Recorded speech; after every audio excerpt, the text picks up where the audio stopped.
Welcome back, oh delightful little history nerds, to another episode of A Nice Cup of History. The first draft of our book has been submitted! Woo! And whilst we patiently wait for the editing process to hit us and hit us hard, we have done some planning and have some great episodes coming up for you, including our spooky month throughout October, with even some guest stars. As promised, this week we're delving back into the life of one of the most intriguing and divisive monarchs in English history. Like Marmite, you either love him or you hate him. I love him. You do love him. You love him very much. Mm-hmm. But there is no denying that you've heard of him. It is, of course, Henry VIII, a man whose legacy looms so large we're having to do 3 whole episodes on him just to do his shenanigans justice. I think that's worthy.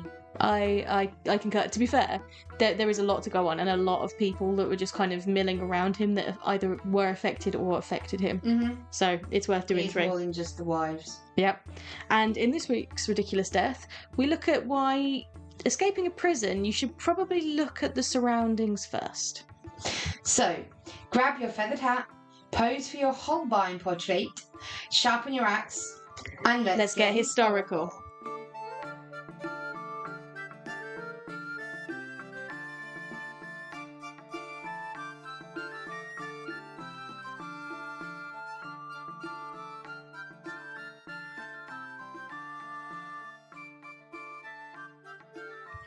So, well, shall we pick back up from where we were before, where we left the last episode? Yeah, I think that's a good idea. Cool. So, where we left off in our first episode about Henry VIII, he had not long married his second wife, Anne Boleyn, and they had celebrated the birth of their daughter, Princess Elizabeth. In order to gain this marriage, however, Henry had to end his previous one to Catherine of Aragon, which led to the country breaking from the Catholic power of Rome and branching off as the Church of England, with Henry as the supreme head. It had cost him allies in Spain and the Holy Roman Empire, as well as the life of a former cherished advisor, Cardinal Thomas Wolsey. But, as Jamie Lannister once said, things we do for love. Just before he pushed a child out of a window. Yeah, that's the worst thing that happened in that whole scene. Not the fact that he was doing his twin. I mean, we're watching House of the Dragon now. We see Targaryens and what they do. Yeah, well, yeah, to be fair. Henry was happy in his new family life with his new queen and his new daughter. His first queen, Catherine, was relegated again to being known as the Dowager Princess of Wales, which was her title upon the death of her first husband and Henry's older brother, Prince Arthur. Her marriage to Henry was declared invalid on the grounds that she had consummated her previous marriage, which she continued to deny, and thereafter annulled under the new Church of England laws. Their daughter, Mary, was therefore declared illegitimate and stripped of her title of princess, becoming known as Lady Mary. Elizabeth was his heir now, and he was sure that sons would follow from Queen Anne.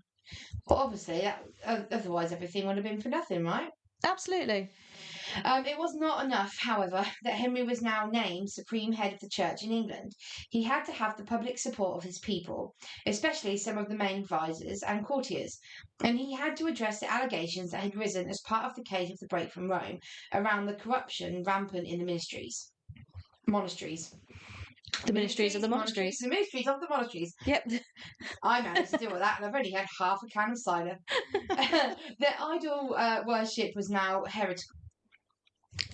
heretical. Thank you. It was accused of usury, which means lending money and charging interest, corruption, amassing wealth, and sodomy, amongst other things. Something needed to be done. I mean, those are pretty serious charges for anyone, let alone a monastery. Oh my god, absolutely. At the time, there were approximately around 820 religious houses in England, including monasteries and convents, which is monasteries were for monks, convents were for nuns, even though sometimes there was some overlap. But that's kind of traditionally how it was. Whilst not as full as they had been in previous centuries, these institutions still held a lot of influence within their local areas, renting out land, handling trade, and even collecting tithes, which are a form of taxes in some places. This was money that Henry and his advisors felt that was due to the crown.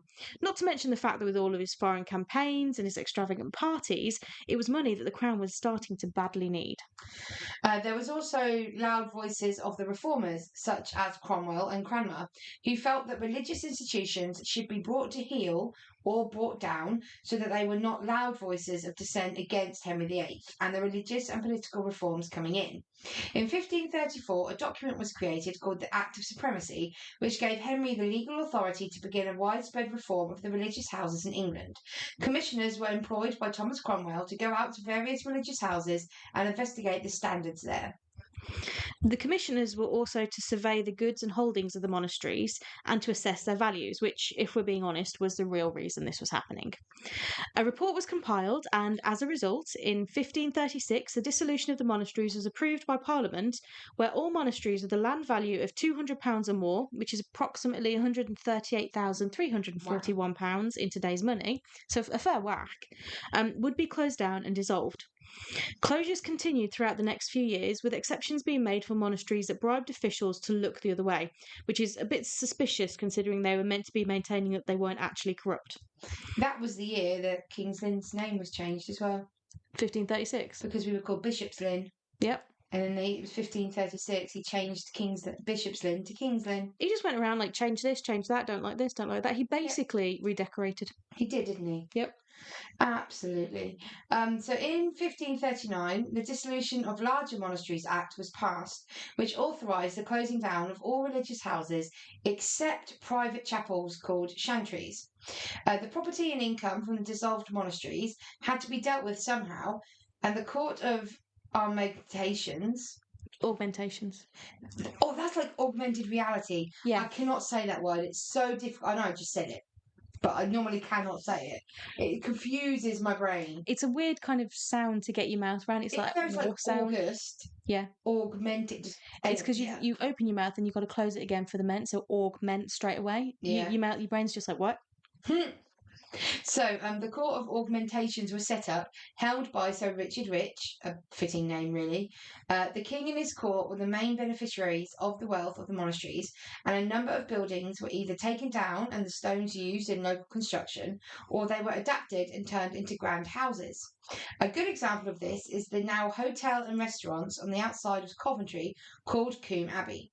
Go for the history and architecture and stay for the lovely afternoon tea. They've also got some really nice Roman busts in there as well. Nice. But you can see, as you go in, you see the original entrance of the abbey.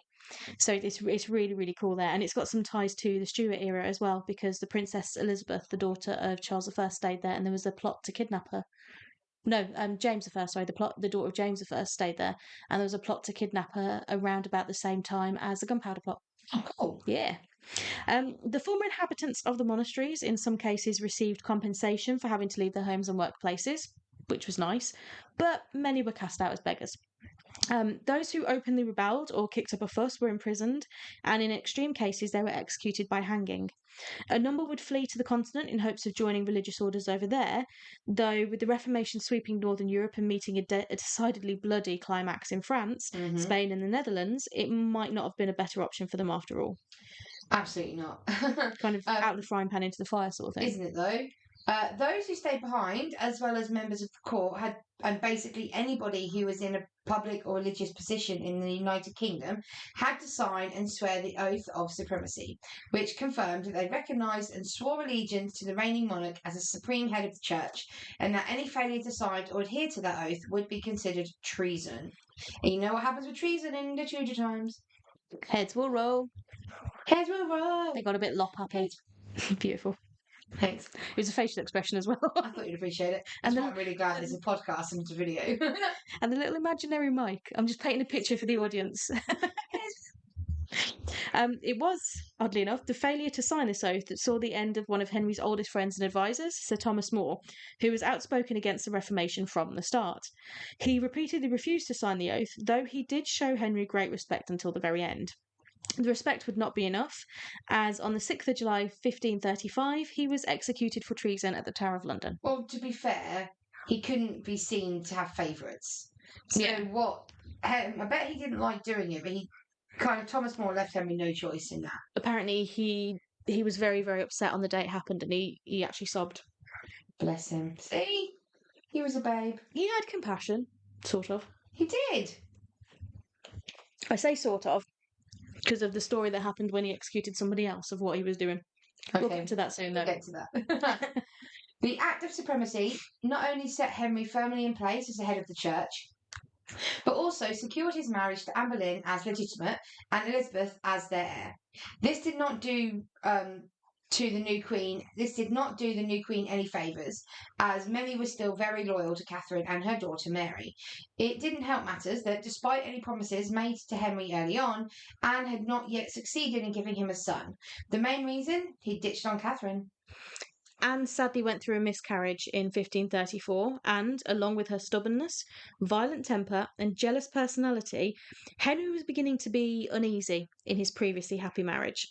That's not to say that they weren't happy at times, but they could also have tempestuous moments. When you have a king who was as fickle as he was clever, flaring up at him was not necessarily the smart thing to do. It probably didn't help matters much for Anne that Catherine was still hanging around in the background, and people would still compare the younger, more mercurial queen to her obedient and dignified predecessor, including the king. It would sting. Imagine being there and just be like, you know what? My ex wouldn't have done this. Oh, tell me about it. Mate, no. No, you don't do that, especially when it's a lot of shit happened for you to become the new one. Yeah, it's like after everything, she's still there. She's still there.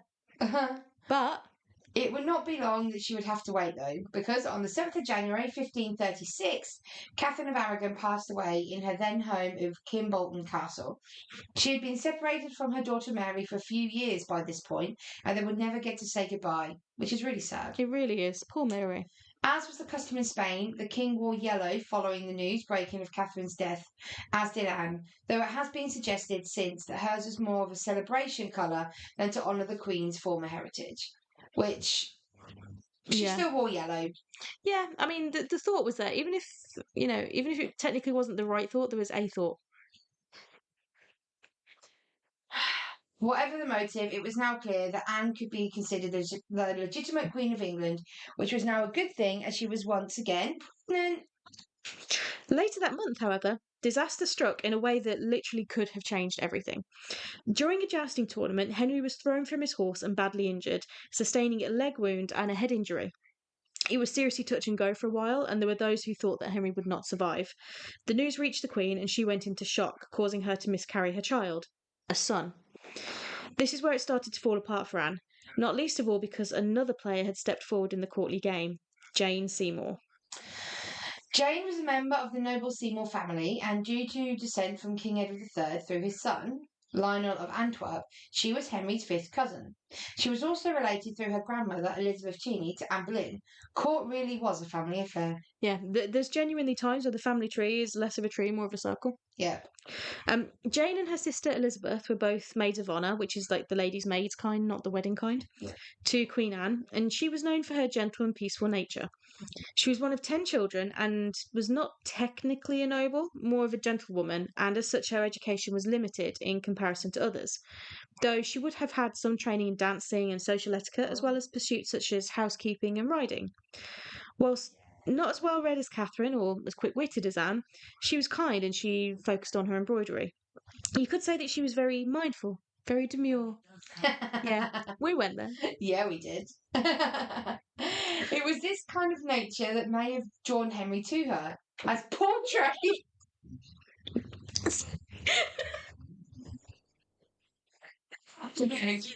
Context. I'm putting him away. Come with me, get. Emily has a kitten called Ron who has just fallen off the table in the most spectacularly undignified way. So we're just going to take a second while she brings him back in.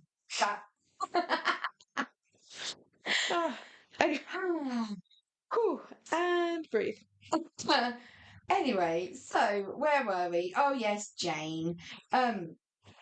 She had her portraits and contemporary accounts have not exactly been very kind, referring to her as pale and somewhat plain.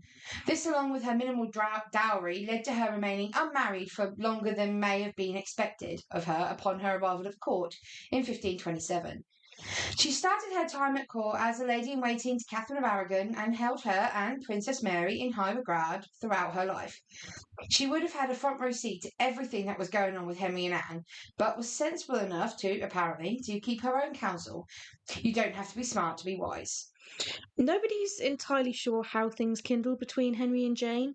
It may have been during Anne's pregnancy, as it was believed that you were not meant to have sex during pregnancy lest you harm the baby. It is believed that Anne may have stumbled on Henry getting handsy with one of her ladies, but this is unsubstantiated, and it's believed if it did happen, it probably would have been Jane. Yeah. But it certainly didn't help Anne's condition, though. And with Henry then having his accident and the combined stress of everything, Anne then lost the child. Imagine if she hadn't. If she, Anne Boleyn had that boy. I can't remember if it's that one or one later, but it's so one of the courtiers referred to it as Anne having miscarried of her saviour. Mm-hmm. Like, so much would have changed. Everything. Yeah. Yeah. It was remarked in a letter by Spanish ambassador Eustace Chapuis.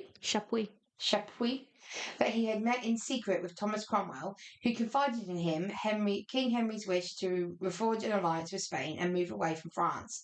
But also, he believed that he had entered into the marriage with Anne under the duress of witchcraft. Dun dun dun. This would make the marriage invalid and leave Henry free to marry again.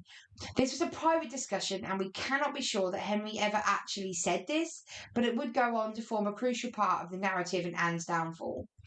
Meanwhile, Henry, now mostly recovered from his head injury, but left with a leg injury that would never fully heal, began to be less and less discreet in his attentions to Jane, and Anne took it out on the poor girl, even going so far as to slap her face in public for some perceived insolence.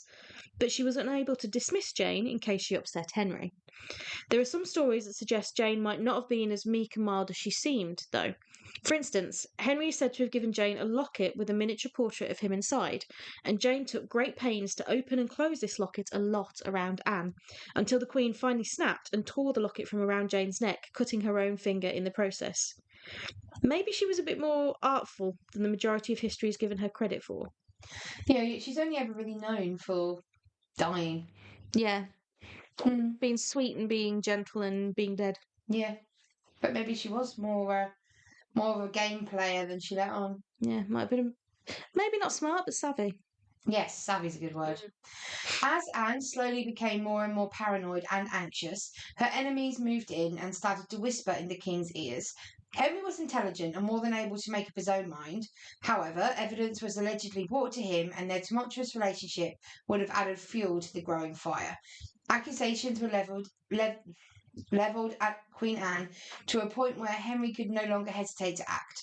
On the 2nd of May 1536, Anne Boleyn was arrested on charges of witchcraft, adultery, incest and treason, and she was sent via Traitor's Gate to the Tower of London. Yep, you heard that right. She was charged with incest. It was alleged that not only had she used witchcraft to ensnare and seduce the king, that she had also committed adultery with a number of men in court, and when her final pregnancy failed and she'd still not produced an heir, that she attempted to seduce her own brother, George Boleyn, into sleeping with her. All of these charges are bad enough on their own, but when you factor in that they were done around and to the king, they automatically levelled up to high treason. Yeah. Alongside Anne, her alleged lovers were also imprisoned, being Sir Henry Norris, Sir Francis Weston, Sir William Burton, her brother George, and a court musician named Mark Smeaton. As the others were noblemen and a queen, they got away lightly with questioning and for the men, some mild roughhousing during the trial. But Mark Smeaton was a commoner and had no such luck. He was put on the rack and tortured repeatedly until he confessed. His confession, along with testimony of George Boleyn's own wife, Lucy Rochford, forms the damning evidence against the accused. Looking back through the cool lens of history, scholars have debated the veracity of these accusations, and some have even suggested that they were fabricated entirely by the Queen's enemies, led by Thomas Cromwell. See, that's the one that I don't get, like, what Lady Rochford would have gained from dobbing in her own husband. Yeah, I don't know what she was trying, like, I don't believe the incest storyline. No. Personally. No. But I don't know what Lady Rochford would have get. Was she given a lot of money? Did she get some more land and a new title? Was she threatened? Maybe. But whilst we would not consider the trial as having had concrete evidence, it was not enough to free Anne, and on the 15th of May 1536 she was made to stand trial and found guilty on all accounts and sentenced to death.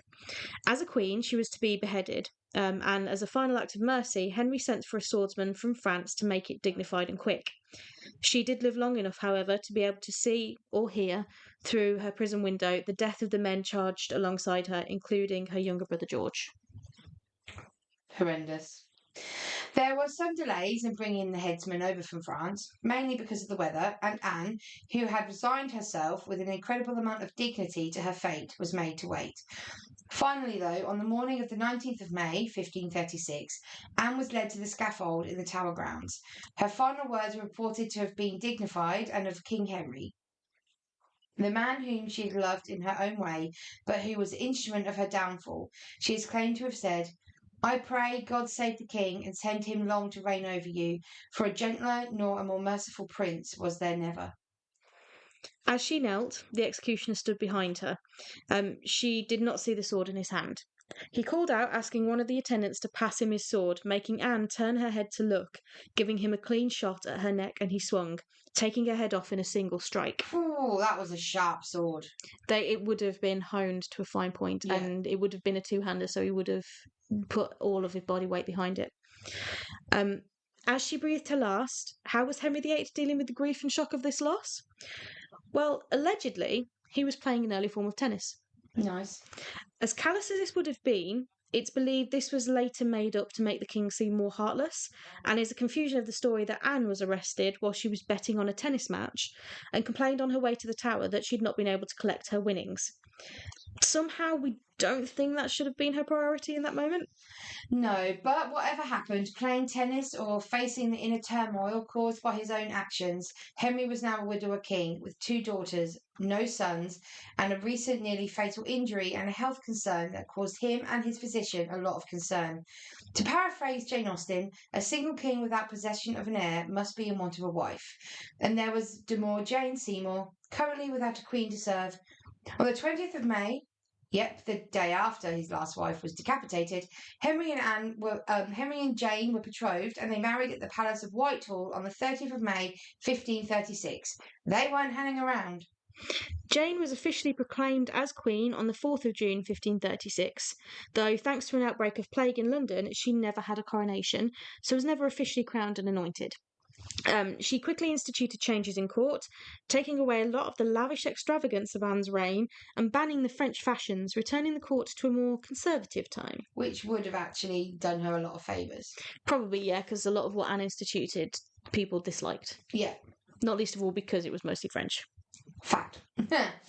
Henry was a bit too preoccupied to worry about a lack of parties and French hoods at court, though, as in 1536 a small rebellion started in the north of England against his religious reforms, the closure of important religious houses, and the coincided with the plague, which coincided with the plague year and bad harvests, leading to a lot of hungry, scared, and disgruntled northerners who felt that something just needed to be done.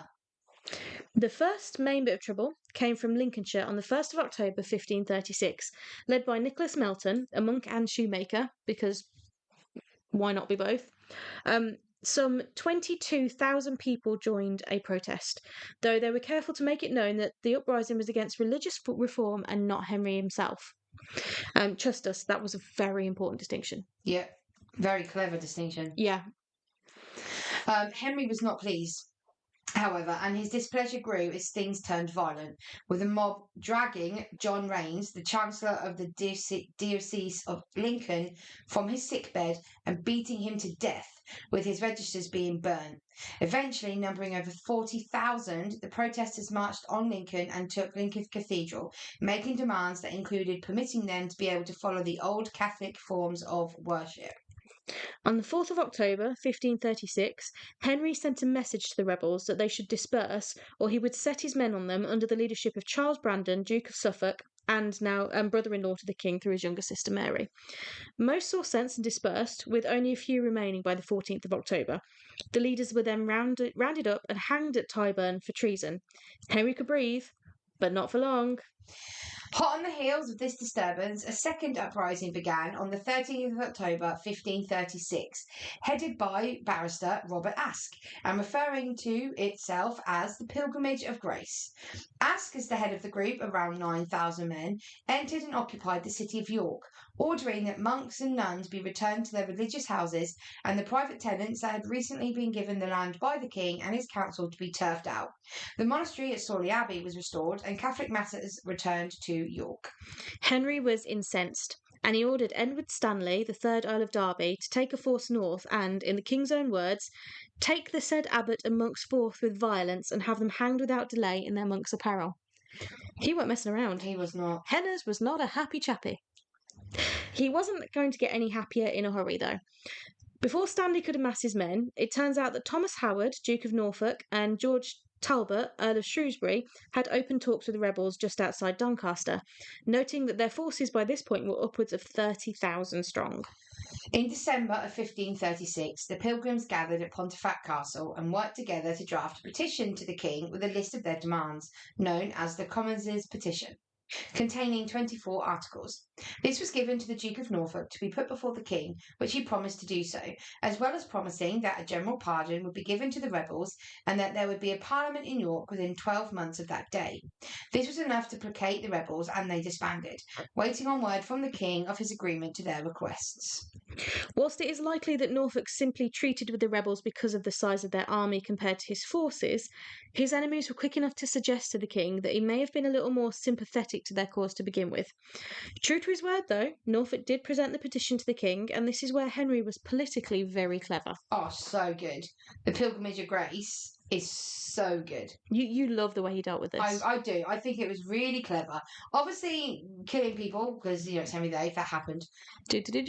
Murder. Yeah. But up until that, it's so fucking clever. Yeah. Henry delayed and delayed, saying that he needed time to give the articles the proper and due consideration. Yep. In November of 1536, Robert Aske was given safe passage to London to speak directly with the king himself about the articles, and Henry appeared to have made quite an impression on Aske, who referred to him as a good and noble king, intelligent and honest, with his only flaw having been led by bad advisers. He returned north singing the king's praises and reassuring his followers that he had every faith that the king would keep to his word. The people were not so easily placated, though, and as the months dragged on, there were some further rumblings and skirmishes, which Henry knew would happen. Mm-hmm. In February 1537, Sir Francis Bigod led a smaller rebellion stoked by fear that nothing was going to be done and that the king would retaliate. Aske attempted to stop more people from joining, but he was overruled, and this was the opportunity Henry had been waiting for. Norfolk was sent in to quickly quash the new rebellion, authorised to use as much force as necessary. A number of arrests were made, but still Aske sued for peace. The Duke of Norfolk reached out to Aske and requested that he come to London. Aske set off, believing himself going to speak to the king to try and smooth this whole mess over. But Henry had other ideas, and as soon as Aske stepped foot inside the city walls, he was arrested and taken to the Tower of London on charges of treason. All in all, over 200 pilgrims were executed for treason as a result of their roles in the Pilgrimage of Grace. Robert Aske himself was convicted of high treason, but, as he was a leader, an example was necessary. He was taken back to York, and on 12th of July 1537, he was hanged in chains from the walls of Clifford's Tower in York. Henry's clever diplomacy and delays had put down what could have been a very threatening and problematic rebellion for him, discouraging others from doing the same on such a scale again and paving the way for the remainder of his religious reform.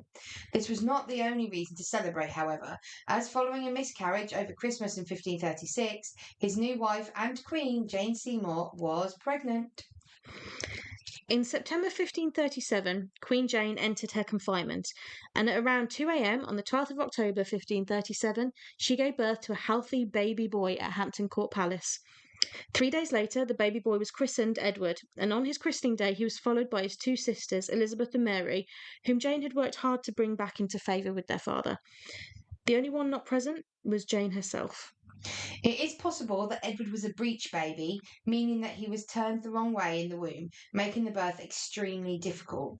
Normally, experienced midwives had a decent chance at success with breech births, even though death in childbirth was still very much a clear and present danger. On this occasion, though, Henry had ordered a number of male physicians to attend to the Queen, and their influence and inexperience in the birthing chamber may have contributed to what happened next. Whether it was due to a retained placenta, an embolism, or another form of bacterial infection caught during the birth, Jane Seymour contracted what has widely been accepted as a form of puerperal or childbed fever. And on the 24th of October 1537, after many days in agony and with high fever, she died. Much like the loss of his mother did to his father, the loss of Jane devastated Henry, and he withdrew from all but a select few people to mourn in private. That's a big deal.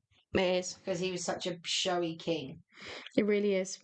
Jane received a Queen's funeral, with the procession flanked by 29 mourners, one for every year of her young life, led by Princess Mary, culminated at St George's Chapel at Windsor Castle.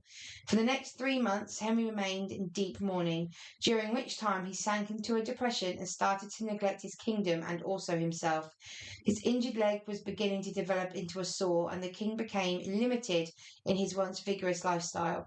As a result, his weight ballooned, and this, mixed with a poor diet, led to the development of diabetes and gout. All in all, things were going downhill for Henry, even though he finally had his son and heir. Do you want to know something sweet, though? Mm. One of Jane's skills was embroidery. She was a very skilled embroiderer. And in the months after her death, Henry took up and became a very avid embroiderer. Aww. He learnt to sew for his late wife. That's cute. An heir by themselves is risky, and it would soon be impressed upon the king that to make his reign and succession secure, he should take another wife and produce a spare. After all, look at what happened to his brother Arthur and himself. His advisors had already started putting out feelers not long after Jane's death, but Henry wasn't ready for a few months to think about it. When he finally came round to the idea, a number of possibilities were presented to him that would not only be a good match, but might also bring about fruitful alliances with other countries. This was timely, as Charles V, the Holy Roman Emperor, and nephew to Henry's first wife Catherine, had joined forces with Francis I of France and was being urged by the then Pope Paul III to attack England in the name of Catholicism. That always works. Yeah. Henry sent envoys out to make inquiries, and in a version of Ye Olde Tinder, he requested portraits of his prospective wives and in steps artist Hans Holbein the Younger, who had by this point already painted Henry and his family when Jane was alive, along with a number of members of court. The most famous portrait of Henry in that iconic hat is one of Holbein's, and he painted what would become a potential historical catfish, though treat that with a pinch of salt. Holbein accompanied the envoys and ambassadors to the European courts, and there he met a young woman from a group of country states that we now know of as Germany, at that point called the Schmalkaldic League, who were reformists and had their own issues with Rome and the Pope. This young woman hailed from Cleves, and her name was Anne, or Anna, daughter of William, the Duke of Jülich-Cleves-Berger, just north of what's now Dusseldorf. There, as instructed by Henry, Holbein painted the young lady's portrait, and this was sent back to Henry. Henry was quite taken with the image presented to him, and with the accounts of the young woman's beauty, wit, intelligence, and, most importantly of all, obedience, it was agreed that she would be the one. Henry swiped right, and the marriage contract was drawn up. On the 26th of November 1539, Anne of Cleves left Cleves and started her slow journey to England, hampered by the wintry weather throughout northern Europe. She reached the then English territory of Calais on the 11th of December, but her crossing was delayed by the weather for 16 days. Eventually, she managed to sail and reach Deal in Kent on the 27th of November 1539. They were aiming for Dover, but the wind over the English Channel apparently had other ideas. Anne was now safely in the country to meet her future husband, having never set foot in the country before and not speaking a word of English. Anne rested briefly in Deal before travelling on to her intended stop at Dover Castle before moving on to Canterbury. Her progress continued until she reached Rochester Castle on the 30th of December, where a surprise was waiting for her. In a characteristic display of pageantry and courtly love, Henry and a group of his men made a surprise visit to Rochester Castle in disguise, coming upon the young lady in her rooms, where he kissed her and gave her a gift. It is believed that Anne did not recognise the king for who he was, which would likely have been a bit of a knock to Henry's ego. Yeah, it's like that. What, you mean you don't know who I am? Whilst I'm wearing a mask and pretending to be someone else, you have no idea who I am?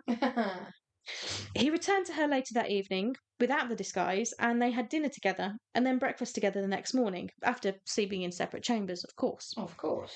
Though you would think this would be a good sign, Henry is said to have been displeased with Anne, saying that she was nothing as well as she was spoken of. Basically, he believed the hype and found that she was pretty normal after all, though he may have had his ego bruised by the first meeting where she didn't recognise him and didn't appreciate his little bit of fun, because that 100% would have been a culture clash.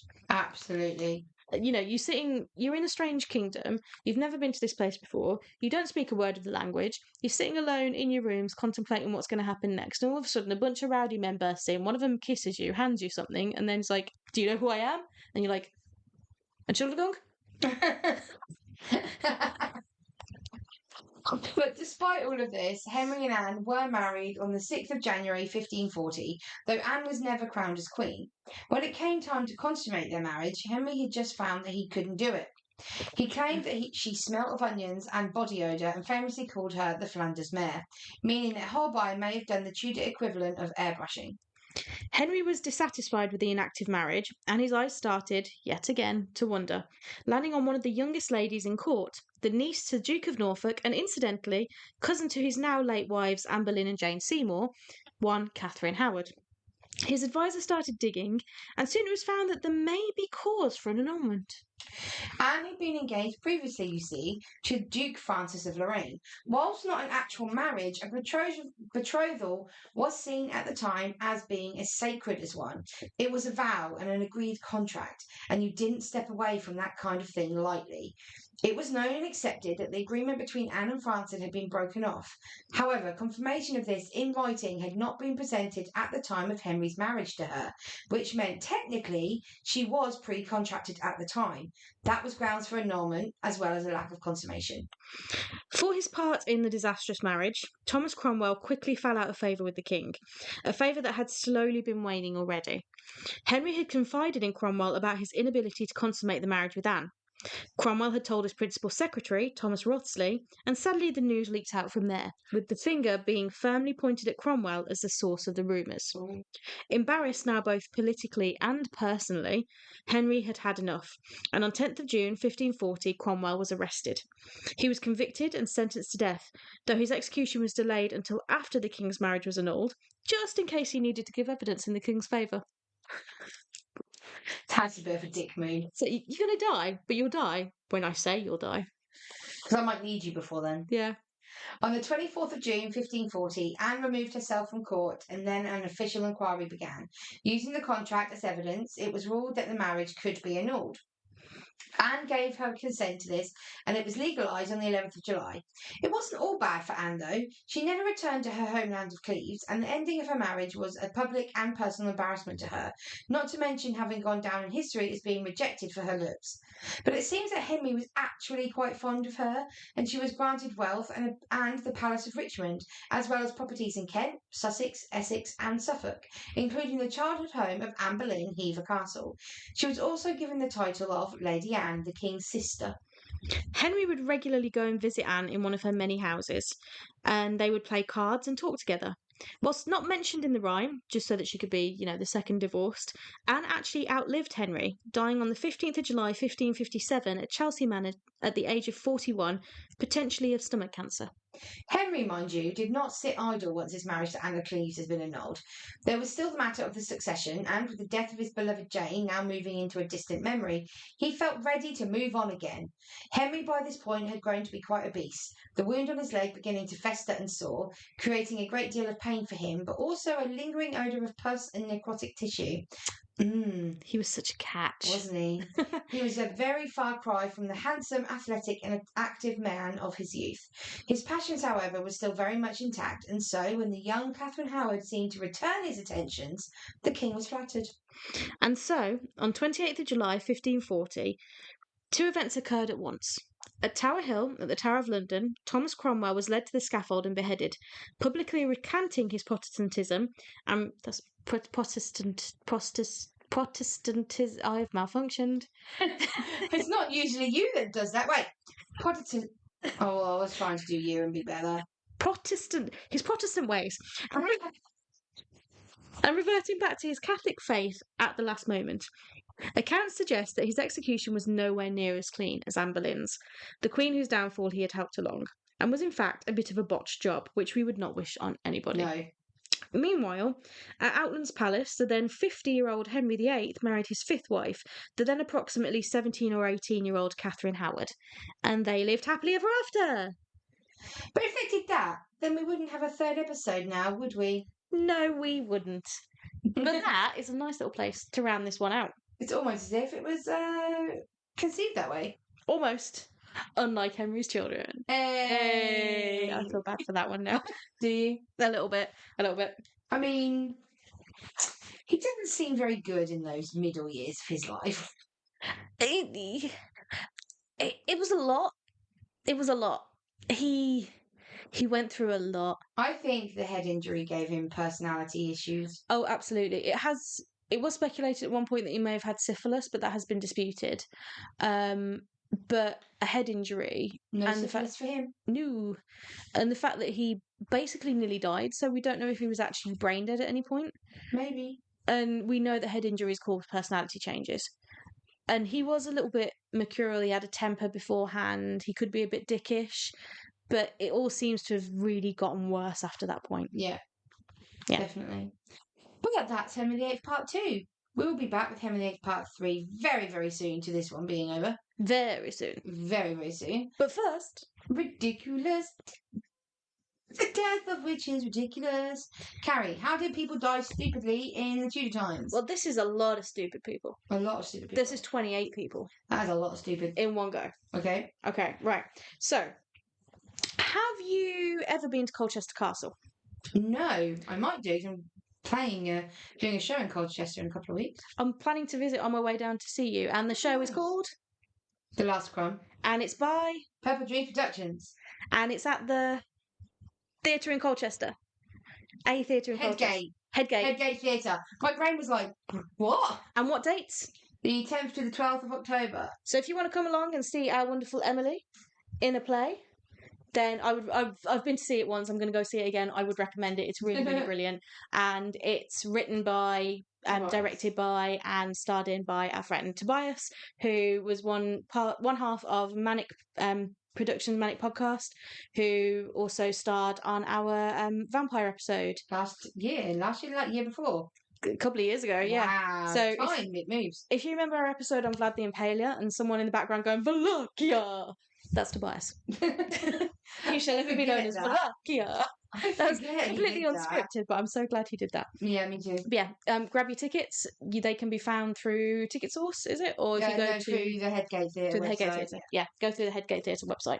And you'll see Emily, and you might meet me there. Way! Yay. We'd almost be celebrities. No. Anyway, so Colchester Castle has a jail. Okay. And normally the jails are nicely policed and everything, but one day somebody managed to sneak in a little bit of wood and some fuel as they were being processed into the jail. And they thought, you know what, let's use this to escape. So they were there in their cell with 27 other people, and they decided to firstly break away the bars that the other people were tied up to and use that timber and that wood as kindling, pile it up in front of the door, the wooden door, and set it alight. Right. The plan had been burn the door down, they rush out, chaos ensues, they break out. That makes sense. It's a solid plan. Right. Except the door itself is a couple of feet thick. Well, yeah. The walls are about 7 or 8 feet thick. Yes. Solid stone, completely dry, no windows, lots of smoke, lots of fire. All 28 of them died of smoke inhalation. They basically smoked themselves out in their own foxhole, trying to escape. I mean, technically they escaped. They just also escaped this Earth. They escaped life. Wow. You need to think. People need to think. Thinking is good. Thinking does help. And if there's one thing we've learned reading about stupid ways, like for this podcast, stupid ways that people have died, people don't think. No, they don't. How we have not died out yet, I do not know. That is a question we ask a lot. A species should have been extinct ages ago. I don't know how we're not. Maybe it's the sheer number of us. quite frankly. Especially when you look at some of our cures as well that we tried. And the scary thing is that some of them would have had to have worked somehow at some point for them to be legitimate cures. But if you think a cure for a cold is cutting a pigeon in half and sticking both bits on the bottom of your feet, or a sweaty sock around your neck, Yeah, or mercury, yeah, let's give ourselves some heavy metal poisoning. it's ridiculous. I don't. Yeah. So we'll leave you on that note, and we shall be back very, very soon with Henry VIII, the final part. I have a random fact for you before we go. Carries random facts. Henry VIII would never have had a cup of tea. He would have no idea what tea was. That's not a fact. That's something that's devastating. He would also never have had chocolate. Could you imagine how many problems would have been solved if someone just gave Henry a brew? A brew with a chocolate biscuit. And a hug. I feel like we need a SAG, like, carries random facts for the end of that one, because it's Carries sad. random fan. Turn it into a minor key. Yeah. Yeah. Because it's sad that he never had tea or chocolate. I wouldn't function without tea. I mean, if he was diabetic, probably shouldn't have had chocolate, but the tea. Sure. I wouldn't function. Maybe if he'd had tea and chocolate, he wouldn't have fallen off his horse. Exactly. All these things, tea would have saved the world. If we build a time machine, we're going to go back and give Henry VIII tea. Oh, yeah, absolutely. No butterfly effect from that one whatsoever. Where's the TARDIS? On that note, we're going to go find the doctor. Yep. And we'll be back with Henry VIII, the final part. Very soon. See you later.